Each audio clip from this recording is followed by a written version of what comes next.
I became that big, bad, nasty motherfucker that you don't want to walk into at nighttime. If you ever tell me something that I cannot do, I'm going to let you know that I'm doing it. I can be at the lowest part in the world, in the sewer, and be able to overcome all this shit. I was able to find strength in every molecule of this earth. So I used their sadness for my strength. I want to now make a statement. To make a statement to let you know where your life ends and mine begins.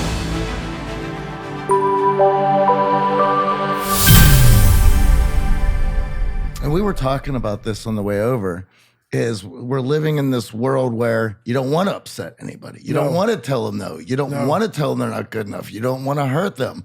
And because they might feel bad. Right. And we already have that feeling within us. And if you stomp that out, well, what is going to drive you to get better? Well, that's what I realized for myself was I wanted that comfort zone that everybody looks for, that pat on the back. They don't want to hear all the bad shit. They want to hear everything that they're doing right. And I realized that's what kept me in this world. That's what kept me in this world of not accomplishing anything. So what I did was I became that big, bad, nasty motherfucker that you don't want to walk into at nighttime. I became the roughest critic in the world on myself. And that's what changed me. I literally saw myself in the mirror. I saw the truth versus saying, my dad did this to me from beating me, kids in school from calling me nigger did this to me, my life did this to me, my fucked up broken foundation did this to me. I took that and said, you know what? Well, some people may help this happen, but now I have to own this. No one's going to come back to save me. No one's going to come back on this couch and say, hey, it's okay. You're going to be okay. No, I'm not.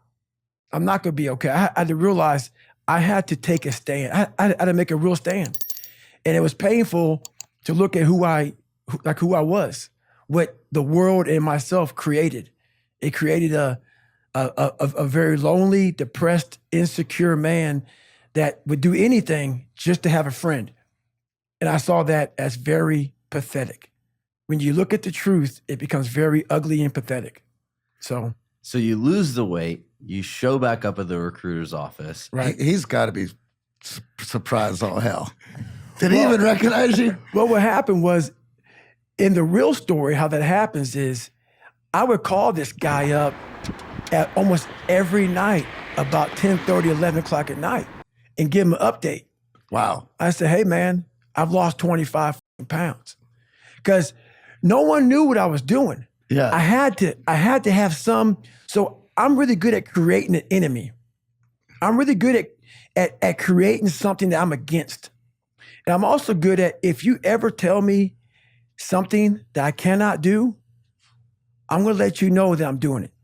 Right. Somehow you're going to know one way or another that I'm doing it.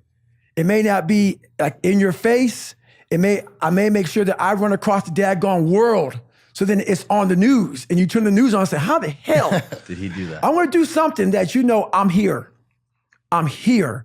So every time I lose like a big significant amount of weight, I call that recruiter up and say, hey man, I'm here. I'm here. And before I knew it, man, this guy became almost like my best friend at that time. Because I started actually changing his life. He started seeing, wow, man, like, I'm glad I took a shot on this guy.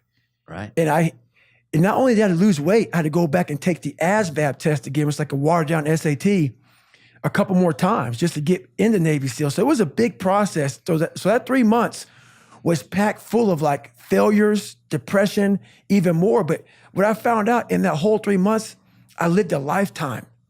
In that 3 months, I started realizing if I can flip these insecurities upside down, if I can flip this fear, if I can flip all this shit that made me this depressed, insecure guy, if I can flip it and make it work for me versus against me, I started seeing the power in failure, the power in insecurity, the power in self-doubt.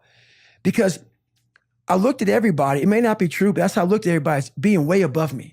I thought to myself, if I can be at the lowest part in the world, in the sewer, and be able to overcome all this shit, I started using that as power. And I slowly started passing the guys from Harvard, the guys from MIT, the guys who were from great families and shit. I'm like, oh my God, I'm catching up.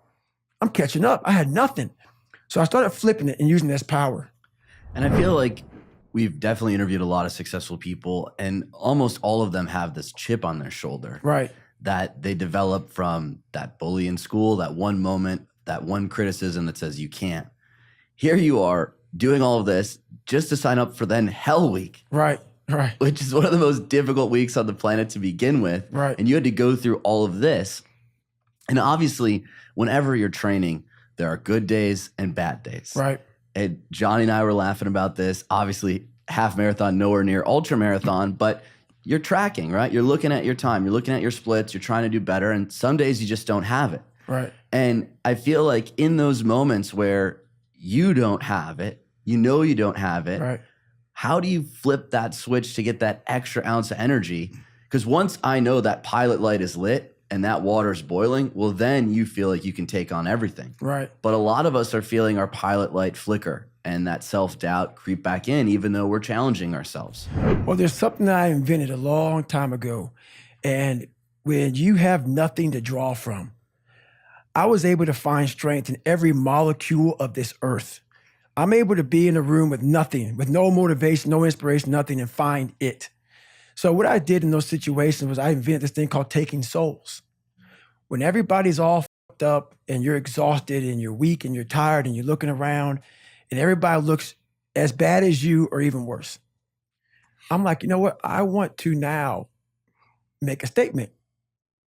It's the perfect time to make a statement.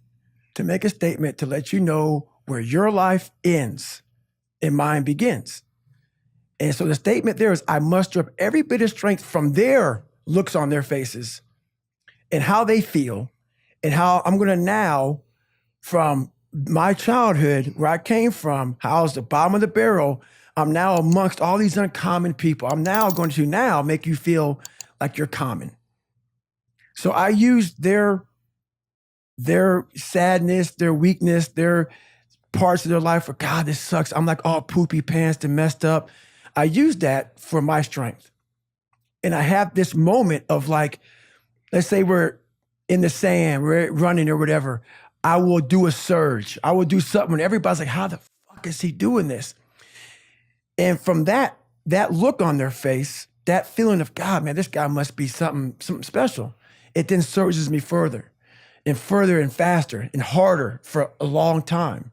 So it's energy's everywhere.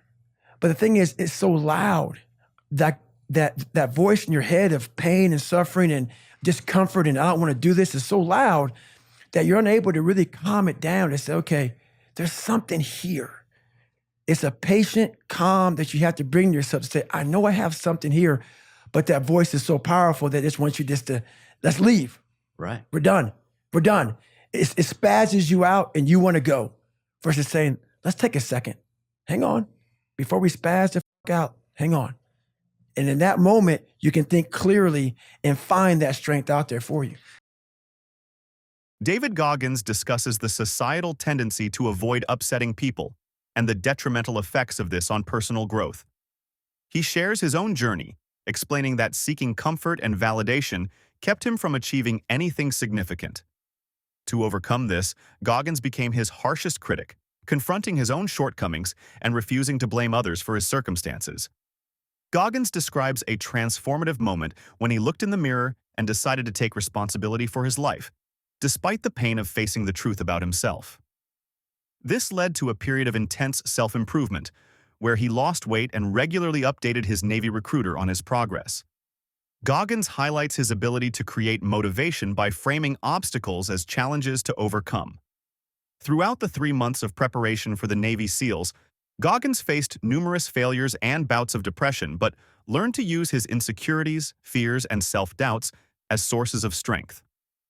By embracing these struggles, he began to see his perceived disadvantages as powerful tools for growth, ultimately allowing him to surpass those who seemed more advantaged. The hosts discuss how many successful people they have interviewed share a common trait: a chip on their shoulder developed from past criticisms or bullying. They then turn to David Goggins, who elaborates on his motivation to join the Navy SEALs and endure the grueling Hell Week.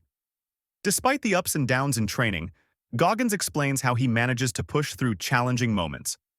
Goggins shares his concept of taking souls, where he draws strength from the struggles and exhaustion of others around him. By observing their fatigue and weakness, he uses it as fuel to push himself further. This mindset allows him to make a statement, demonstrating his resilience and distinguishing himself from others. He describes the importance of finding strength in any situation, even when motivation is lacking.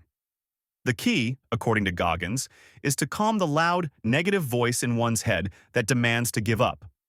By maintaining a patient and calm approach, he can harness hidden strength and continue pushing forward despite the discomfort and pain.